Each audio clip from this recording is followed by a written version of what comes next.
Okay, today we're going to do a little bit of pre-learning before we get into scale factor, which is Unit 7. And one of the most important things that you can use in this unit and carry forward to your science classes is the metric conversion system. So it's vital for doing science. It's a consistent set of units, and we are going to learn about that today. And scientists worldwide use this. This was brought in around 1960, and it is used universally by scientists. And I've told you before, although I think math is important, it is definitely the handmaiden to all sciences. So this is going to be a really important concept to pick up. So we've got some standards for length, mass, time, and volume, and those are called our fundamental units. So if we talked about, we were measuring length, okay, the unit there would be meter, and the symbol for that is meter. And if we were talking about mass, which sometimes people refer to as weight, which is not really super accurate, that is a gram, and the symbol for that is G. Okay, and if we were talking about volume, if we were talking about liquids, this is what I'm going to talk about here, we would talk about liters, and the symbol for that is a capital L. And there's one other one, which is time. We don't use this in this unit at all, but its base unit is in seconds, and the symbol for that is S. Okay, so these are what we call just the base units, and I'm going to go back up to this chart shortly here because we need to be able to convert some of these. Now I want to concentrate mostly on the quantity of length today, so distance. And that is because that's what we're going to be doing in Unit 7, is converting centimeters to meters, meters to millimeters, etc., so that we can compare objects and figure out their scale factor. So you can see I've drawn my little chart, and we're going to memorize this eventually. Right in the middle is where our base units go.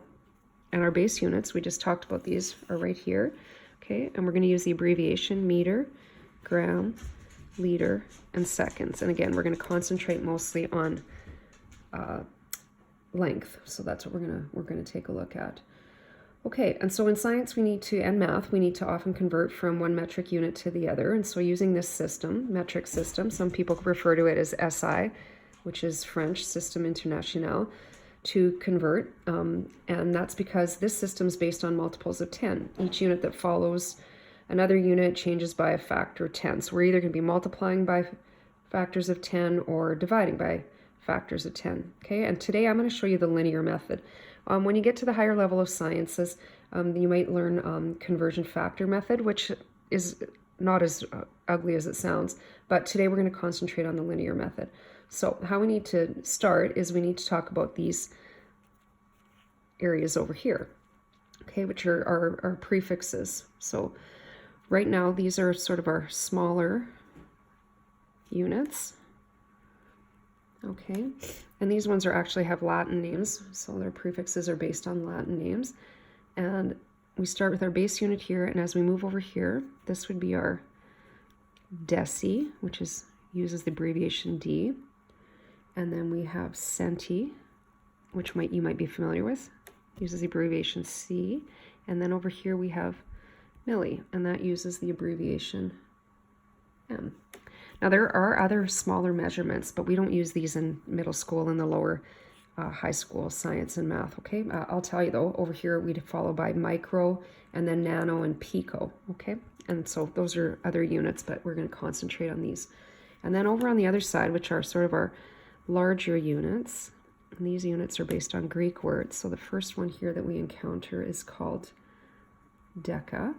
And it's abbreviated not with just a D, because then you'd get these ones confused. So it's a DA. And the next one is hecto, and that's abbreviated with the letter H. And then finally, kilo. So you'd be familiar with kilogram or kilometer, and that's abbreviated by the letter K. Okay, so when we do these metric conversions, okay, we use what we call the linear method, and some teachers will give you this mnemonic, which I think is good. Anything that helps you remember things is important. And so it's called the King Henry died, and then base unit by drinking chocolate milk. And so that's just, some people will just have that little phrase in their head, and then that's how they remember. So this involves moving the decimal linearly, okay, which is a line, either left or right, to increase or decrease the size of the value, okay? So there are two questions you have to ask yourself when you are doing metric conversion. Question number one is, how many places do I move the decimal? Okay, question number one. And the second question is simply, which direction do I move decimal? Now, this might require another video, but I'm trying to keep my videos under 10 minutes because I know it's a long time to listen to me. Okay, so we're just going to keep this in mind, okay, and then we're going to go to a worksheet that we're going to do together. And the first thing that I do is I have people draw the metric conversion chart. We don't even need to use a ruler, okay? This is just to keep us organized. Base units. And we're going to talk about length again. So we're just going to write down the base unit of meter, okay? And if you want, you can go King Henry died by drinking chocolate milk, okay? So we know that we've got millimeters, centimeters, decimeters, decameters, hectometers, and kilometers. Okay, let's go back to our two questions. Question number one, how many places to move the decimal? Question number two, which direction are we going to move the decimal? So we start here. We're at millimeters. MM is the abbreviation, millimeters. So we're starting here, and we're going to go all the way to kilometers. There's our K. We're going to move the decimal 1, 2, 3, 4, 5, 6 places. 6 places is the answer to the first question. Which direction? We're going to move the decimal left because that's the way our hand moved here. Now we need to remember that in every whole number, the decimal is at the end. So this is my coping strategy. Some people can just see they move the 6 places, but I do this. I go 1, 2, 3, 4, 5, 6, and then I put my new decimal in. And these little lumps that I made, that's where I fill in my zeros. Always want a 0 in front of the decimal place too. 1, 2, 3, and then we don't, these are unnecessary. Okay, so let's read this number now because place value is really important too. Tenths, hundredths, thousandths, 10,000ths. So 600 millimeters is 6/10,000ths of a kilometer. That should make sense, right? Here's an example of a millimeter. A millimeter is a very, very tiny measurement. So if we were talking about how many kilometers is this, 6 millimeters right here. Well, it is 6/10,000ths of a kilometer. All right, so now let's move on and let's try centimeters. That's centimeters right here, and we're going to move to meters. Meters is a base unit right here. That's where we'll find the M. So question number one, how many places are we moving the decimal? 1, 2. Question number two, which direction? To the left. 37, remember that the decimal is at the back of that. We're going to move the decimal 1, 2. Here's our new decimal. 0 and 37/100ths of a meter. Okay, now we're going to try one in a different direction. This is important because we have to understand that DM stands for decimeters. If it was talking about decameters, it would be DAM. So here we go. 1,021 kilometers. Which way am I moving the decimal and how many places am I going? To go from kilometers to decimeters, I'm moving 1, 2, 3, 4 places.